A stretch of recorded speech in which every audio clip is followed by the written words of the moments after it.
Welcome back. We are going to talk about boundaries today. It's a question and a topic that I get asked about a lot. So let's just jump right in. When you think about boundaries, I want you to think about it as separating out two things. So it's where one thing or person starts and another thing or person begins. It can look lots of different ways. It can look like physical boundaries. It can look like emotional boundaries. It can look like time, energy, effort. Boundaries are designed to keep everyone safe. The lines on the road are designed to keep people safe. I know that there's a line in the middle of the road. My boundary is to the right, and the other cars, the oncoming traffic, their boundary is on the left. And so as long as we stay within our boundaries, everyone stays safe. But as soon as boundaries start getting crossed, that's when hurt happens. Boundaries don't always seem that clear cut though, especially when people get involved and emotions get involved. But I try to think about boundaries as my ability to ensure that I can love myself and love someone else safely. And the distance at which I can do that changes from time to time. An example of this is my 4-year-old son. I can love him very closely when he is respecting my boundaries, my rules for my body. When he starts to hit me, at that point, I'm no longer loving myself if I were to allow him to continue to hit me. So therefore, I get to take responsibility and enforce the rules and the boundaries that I have for my body and put space in between us. That way I can love myself and love him. And so if the only way to do that is to send him to his room to where I can love him and love myself until he's ready to obey my boundaries, then so be it. That's what gets to happen. And I take responsibility for that. I'm the one that enforces my boundary. Many times I have seen this underlying thought that in order to love someone else, it has to be at the expense of yourself. Like if there has to be a choice, the other person gets to win and you don't get to win. And I would argue that that is just a lack of boundary because you're not really winning yourself. Your yes doesn't truly mean yes and your no doesn't truly mean no. And therefore, it's not safe for you. You're not loving you. And that's when resentment comes in and anger comes in. And therefore, the other person doesn't win either. You don't need to compromise your time, your space, your energy, the amount of effort you're willing to give. You absolutely get to win because when you win, that's the first step in allowing another person to win too. When we say yes and we mean yes, and when we say no and we mean no, we are winning, which then ensures that the other person gets to win too.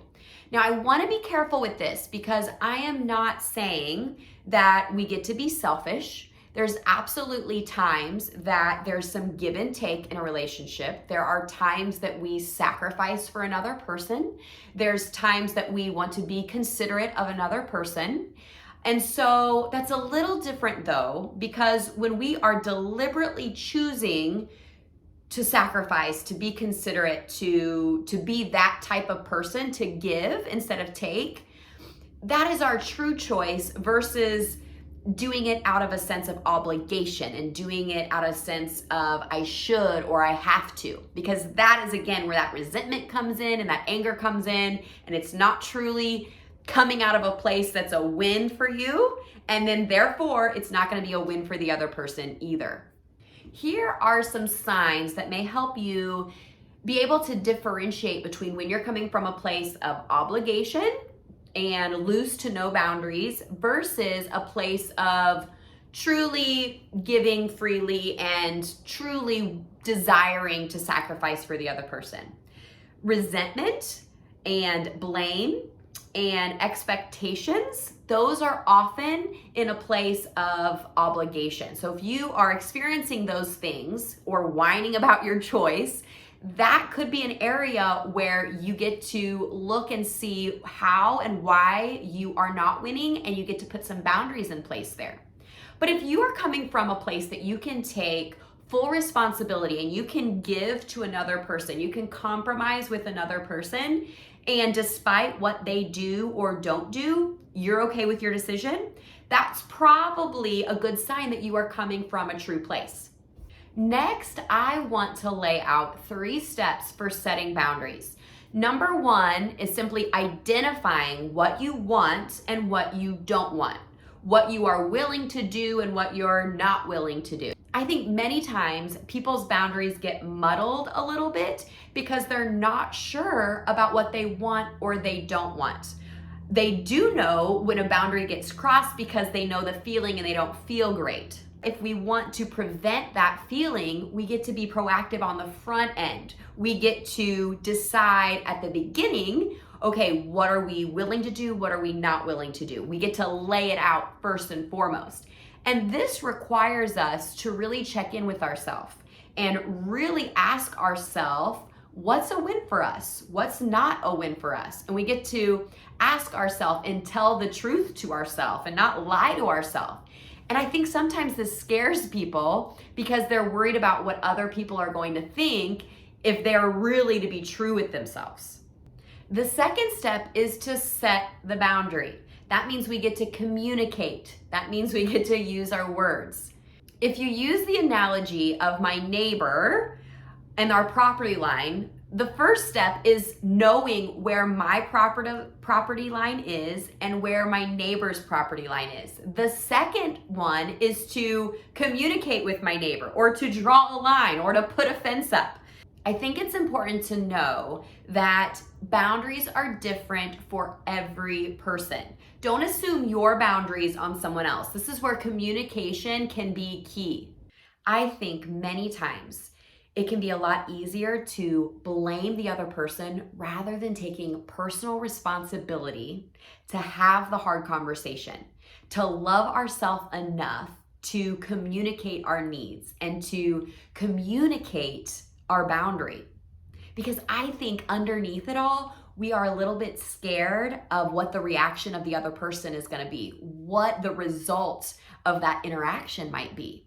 Because I think underneath all of that, we have a fear that our boundary is not going to be respected, and even deeper, we are not going to be respected. Setting boundaries can be scary because setting boundaries can require a great separation. It requires you to stand up and advocate for yourself about where you stand and what you're okay with and what you're not okay with. And then that requires another person to either decide to respect your boundaries or not respect your boundaries. While I'm on this note, I think it's important to check ourselves too. When someone else sets a boundary, how do we react to that person? Do we also respect their boundary and respect them as a person for setting the boundary, even if it's different from our own? That leads me to the third and final and probably most important step in setting boundaries, and that is following through on the boundary, enforcing the boundary, holding to the boundary. Boundaries are meaningless and pointless if this step doesn't happen. It's kind of like the parent that constantly threatens their child and never follows through with the punishment. You know, like when they count to 3 and they say, okay, if you don't stop doing that, you're gonna have a timeout. I'm gonna count to 3. You have 3 seconds to stop doing that. 1, 2, did you hear me? You're gonna have a timeout. 3, but then they never actually follow through with the timeout or the punishment. The same thing is true for us. If we set the boundary, but someone crosses it and we don't enforce and require that boundary to be held, then it's completely pointless. This is the step where all our power lies. Remember the 4 rules of relationships. We are 100% in control of us, and we are 100% out of control of other people. Therefore, we cannot control if other people cross our boundary, if they disrespect our wishes. But what we are in control of, we have the power to enforce our boundary, but that requires us to take responsibility and enforce the boundary. So, using the example from earlier, if I have my child that is hitting me, I have to be the one to take responsibility to create space for my child, whether that is going to another room or picking him up and moving him to another room. I have responsibility to take action and enforce the boundary of which I set. There's a difference between power and force here. Many times force is when we are trying to control another person and get them to do what we want them to do. Power, however, is when we take responsibility and we take the action to ensure that we get the result that we want. Before I close out, I want to talk about one caveat to boundaries. In the book Boundaries by Dr. Henry Cloud and John Townsend, they talk about gates versus walls. Now, I 100% believe that boundaries, the way we talked about them today, are important and necessary in human interaction. Remember the 4 rules of relationships. Rule number 1 is when dealing with humans, we will get hurt. And therefore, boundaries are here to keep us safe. At the same time, though, I do believe sometimes boundaries are used as an excuse to keep us from truly connecting. And it also keeps us from having to be vulnerable. And when we do that, when we build these walls up, it absolutely keeps us safe, but we are missing out on some of our deepest needs, which is true connection. Because there are safe people out there that can respect our boundaries. And when they can respect our boundaries and we can respect their boundaries, we get to love ourselves and other people closer, those safe people. We get to love them closer, and that is the foundation that sets us up for that human connection that we so need and we so crave. And that is where gates come in. And we're going to talk a lot more about gates in the next video. But a gate is where we can absolutely shut the gate, or we can open the gate and we can allow people to come in, again, within our boundaries. So stay tuned for next week. We're going to be talking about the different levels of boundaries and a little bit more about this gate concept. I'll see you next Thursday.